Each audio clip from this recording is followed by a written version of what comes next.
Folks, the televised primetime hearings of the January 6th Select Committee will begin this evening. I am looking forward to it. But Republicans are not. Republicans are very unhappy that this is happening. Donald Trump is unhappy with it. And I imagine we understand why. This is going to be very bad for Republicans.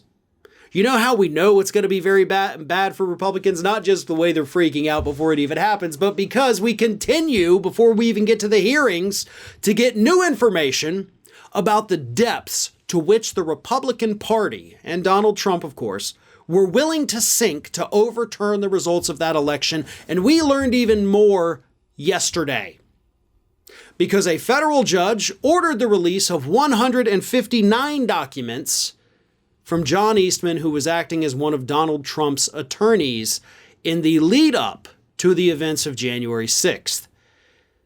And in these new emails, the judge once again says, "I believe I see a crime." Now let me read this. This is from Raw Story. Carter, the judge, identified a single email from December 22nd, 2020 from an unidentified attorney as evidence of a potential crime. From the judge's ruling. Because the attorney concluded that a negative court ruling would, quote, tank the January 6th strategy, end quote, he encouraged the legal team to avoid the courts. This email cemented the direction of the January 6th plan. The Trump legal team chose not to seek recourse in court. Instead, they forged ahead with a political campaign to disrupt the electoral count. Lawyers are free not to bring cases. They are not free to evade a judicial review to overturn a democratic election. Accordingly, this portion of the email is subject to the crime fraud exception and must be disclosed. That was from the judge's ruling as reported by Raw Story.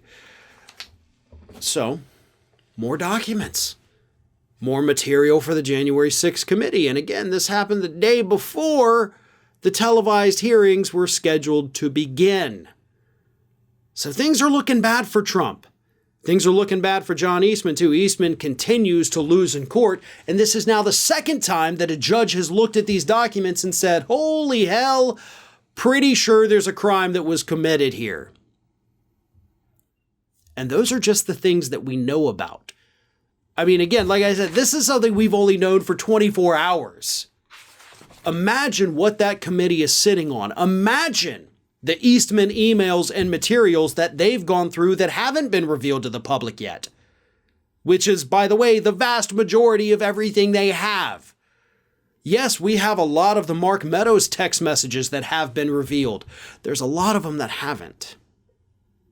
And we're going to find all of that out. They have multiple different primetime televised hearings scheduled, other televised hearings also scheduled. They're not all going to be in primetime, although I do think they all should be.